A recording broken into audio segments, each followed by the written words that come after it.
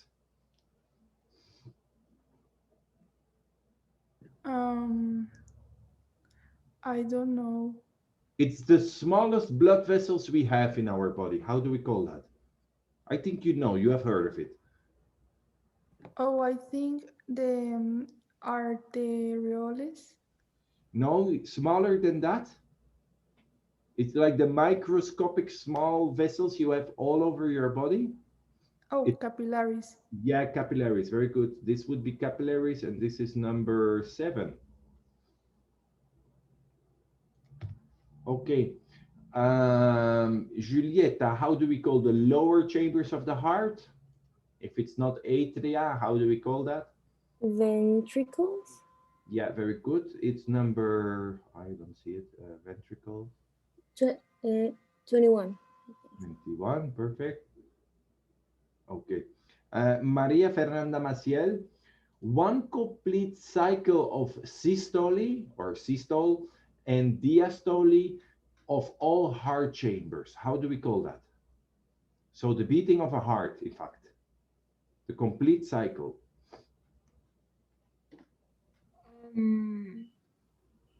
I think it's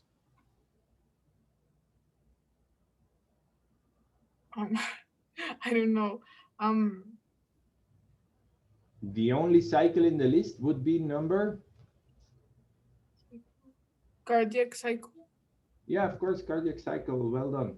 How do we call the relaxation period of the heart? So when it's not pumping, so when the heart relaxes, how do we call that? We go back to Jose Roel.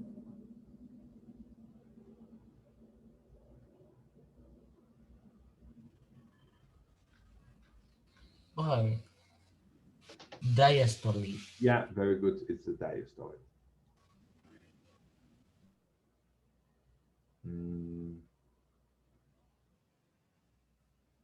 Where's the number? 18. Okay.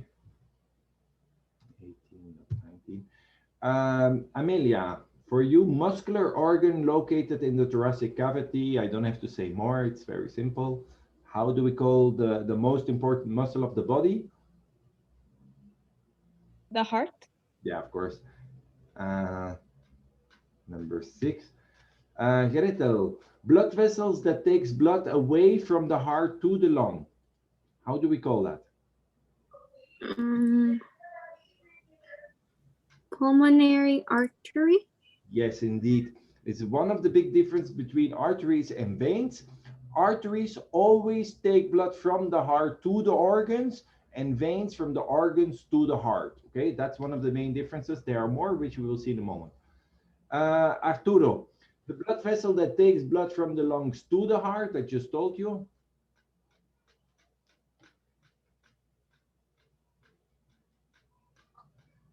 How do we call that, Arturo? Give me a second, teacher.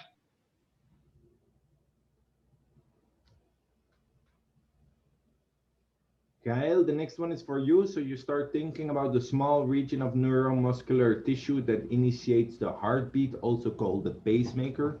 That will be for you, Gael. Adrian, you start having a look at blood vessels that transport blood from the left ventricle back to the right atrium of the heart.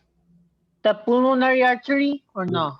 Yeah, very good, Arturo. It's exactly the pulmonary artery, not. It brings it from the lungs to the heart. So when it goes from an organ to the heart, it's always a vein. So it should be the pulmonary vein. Okay. The pulmonary vein. Okay. Number 9. So remember that arteries bring away from the heart to the organs, and the veins go from the organs to the heart. Gael, did you know yours? Did you find yours? I think it's sinoatrial node. Yeah, indeed. The sinoatrial node. Where is it? Which number is it? I don't. Number 10. Okay, number 10. Sinoatrial node. Okay. Well done. Then, Adrian, did you find yours? Con cuidado. A ver, cuidado. Yeah. Sorry. No. No lo encontré. No?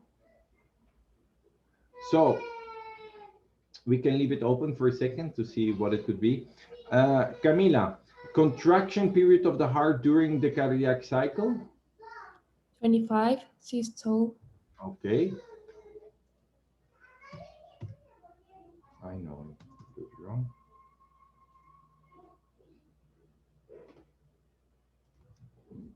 Okay. Vessels that takes blood from the capillaries to a vein, how do we call that?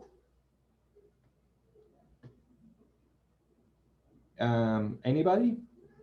But we are at Isaac, in fact. But if anybody knows, it's okay.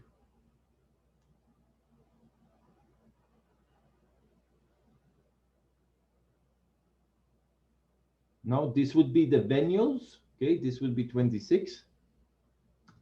The last one, structure of the heart between the right atrium and the right ventricle. How do we call that? It's a valve. Tricuspid?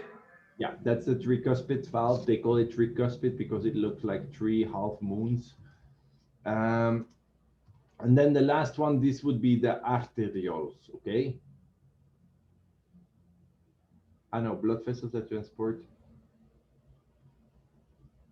This would be this would be, in fact, the systemic circuit, okay? We will see that also in a second. We have 2 circuits. Okay, you did really well. If you didn't know it all, no problem. We're going to see it all into detail. I wanted to do it now to have your attention and to see what you already knew about our heart and our circulatory system. So like you have seen in the video, you have about 5 liters of blood that goes around your heart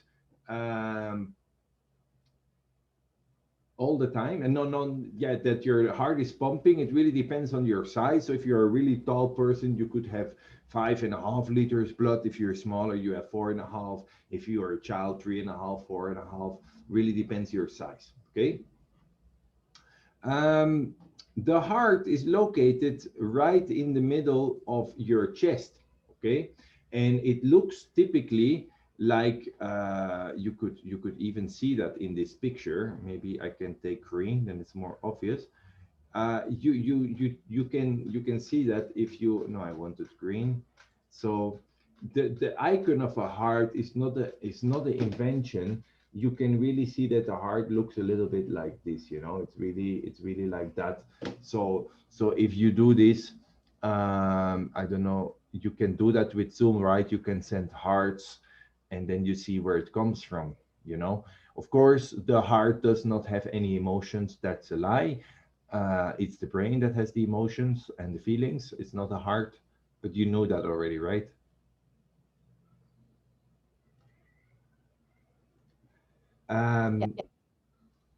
Yeah, the heart did said to have the emotions because I think when you're upset or something, it changes the speed. It goes faster. It can sometimes, if you're really upset, you can even feel a little bit of pressure and pain in that area. So that might cause people to think that emotions are regulated in the heart, but that's really not true.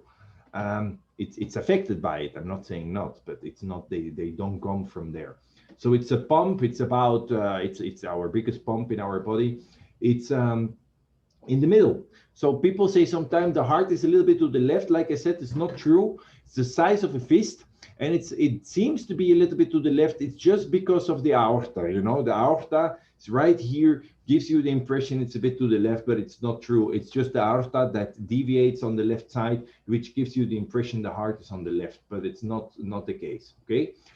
In any picture of the circulatory system, it's always painted blue and red. Blue because it's deoxygenated, the right side of the heart, and the left side is red because it's oxygenated blood. And they choose those colors because the blood indeed is way more red when it's oxygenated, when it's deoxygenated. You can even see that in your veins, in your arms, that they're darker color. And if you see the blood coming out, it's usually the blood that you're used to see.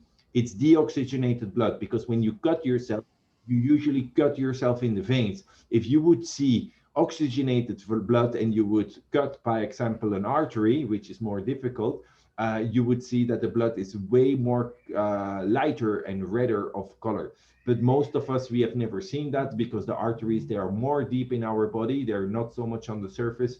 And therefore, which is a good thing because the pressure is higher. And if you cut your artery or something, you're at serious risk of bleeding to death. So it's a good thing that they're really well hidden. Okay, our heart, we have seen that already in the video as well, that we have two atriums. Please don't confuse this, guys. Right is this side because the patient is, we always look in the perspective of the patient. Left is the other side. We have two valves between the chambers, the tricuspid and the mitral. And then in the main arteries, we have the pulmonary valve and the aortic valve, okay? It's divided by a septum, very simple, okay?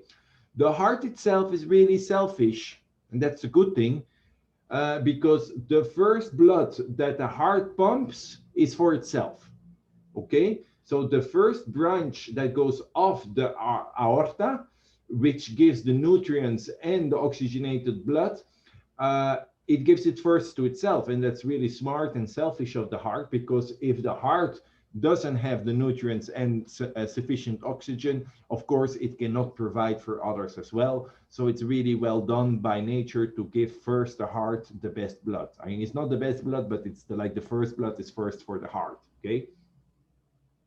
Okay, the heart, just as the lungs, just as the digestive system, it has membranes. We have the pericardium, which is surrounding, you can see that nicely in this picture. It's like a membrane around the heart.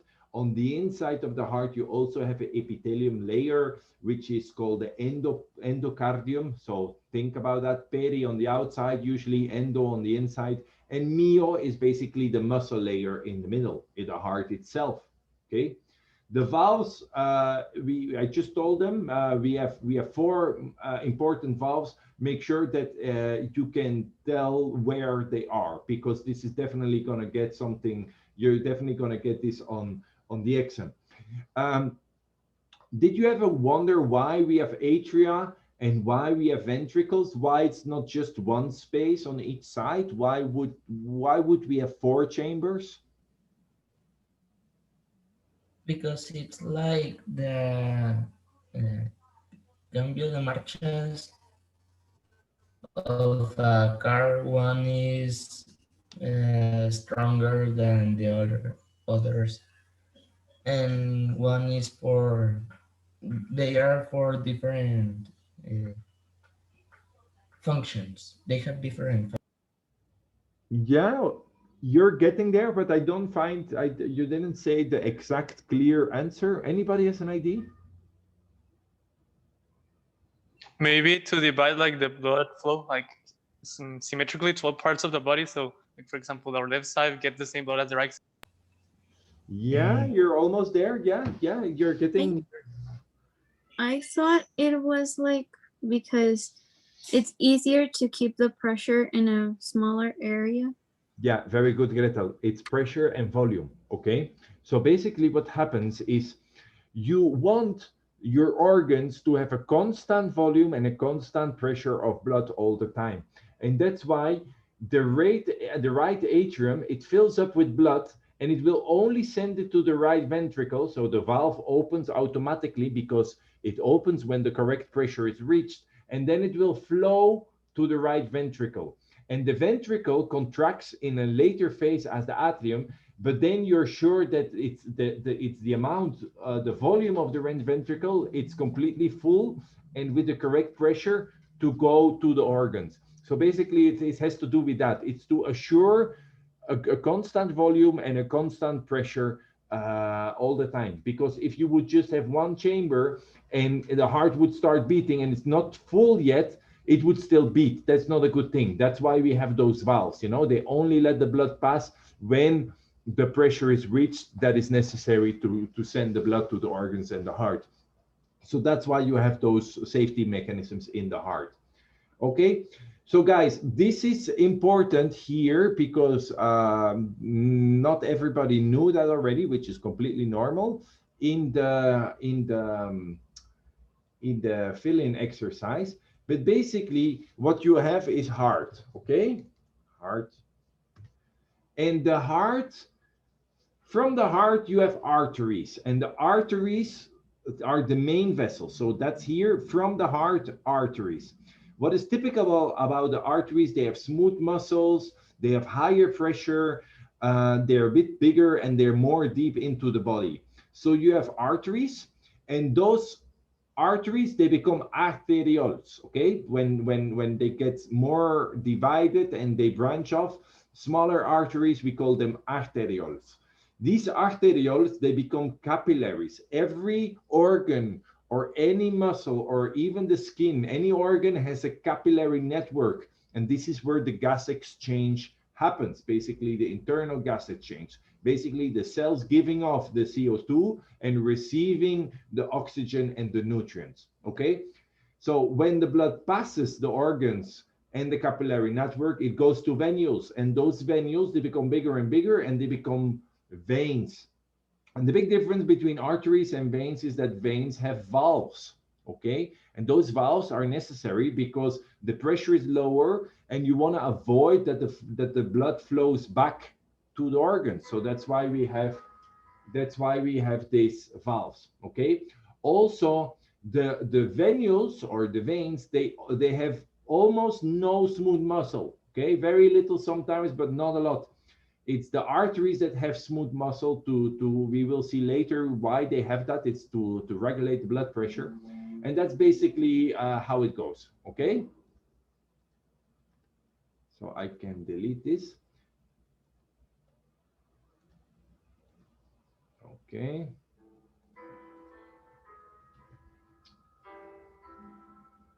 Get some phone calls in the meanwhile. So here, blood vessels, guys. We have the arteries come directly from the heart, okay? They always receive the blood from the heart and they bring it to the organs. High pressure, have smooth muscle. It's red. The word is red because they have oxygenated blood. Then capillaries is red and blue. It's not an accident.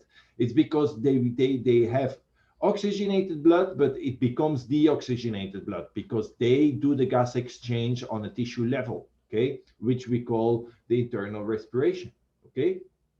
And then they become blue.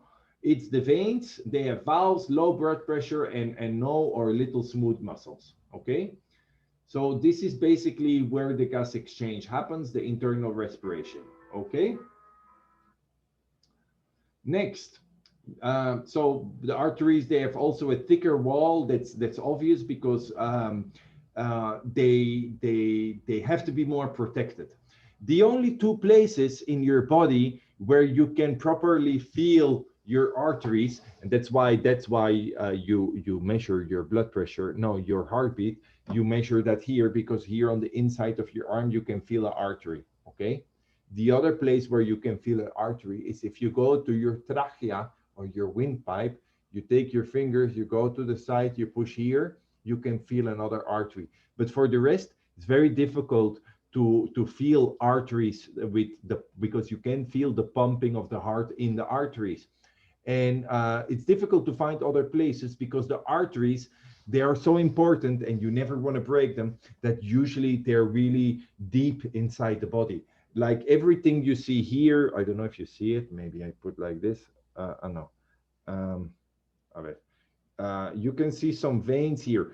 Everything you see on my arm, and you can do that sometimes, I mean, with the background it's difficult, but you could push a little bit like that, squeeze your arm, push a little bit like this, and you could see veins arrive in the arm. These are veins, guys. These are not arteries that you see that become on the surface of your skin. It's always veins, okay?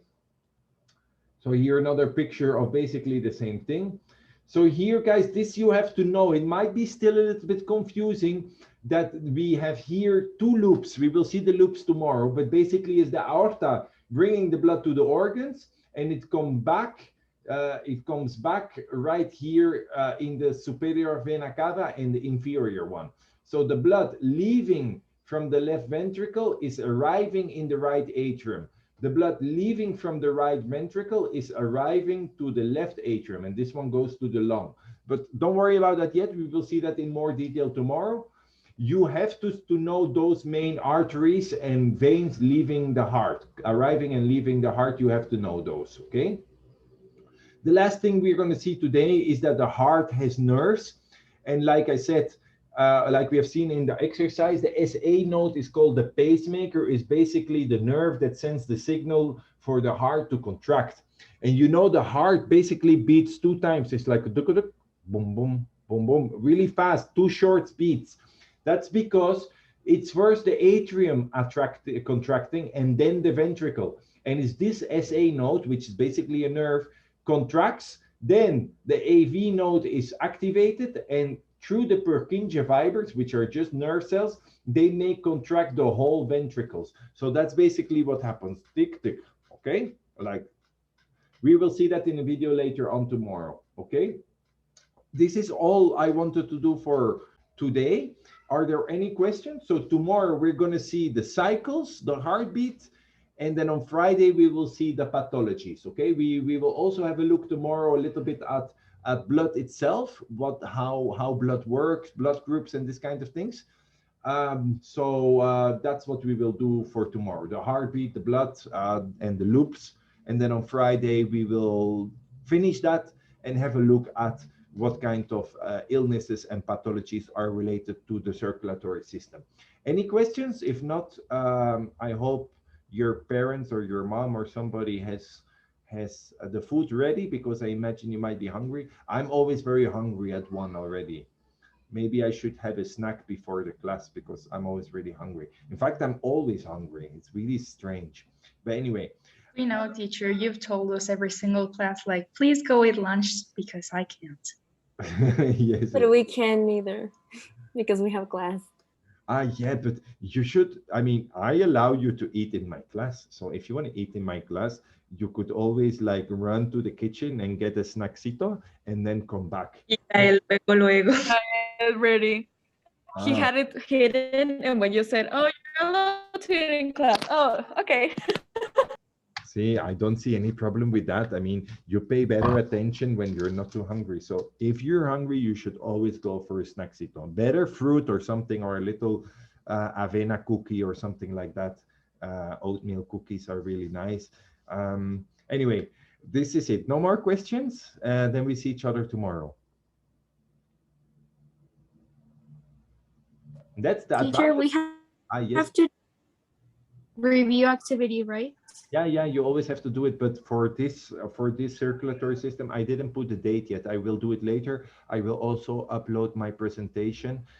Usually you get always until the next week to do the review activities. It's just that you make sure that you worked a little bit, you review the stuff, and you make sure you understand everything. Also remind that you can always find the videos on the YouTube channel in case you want to review something, okay?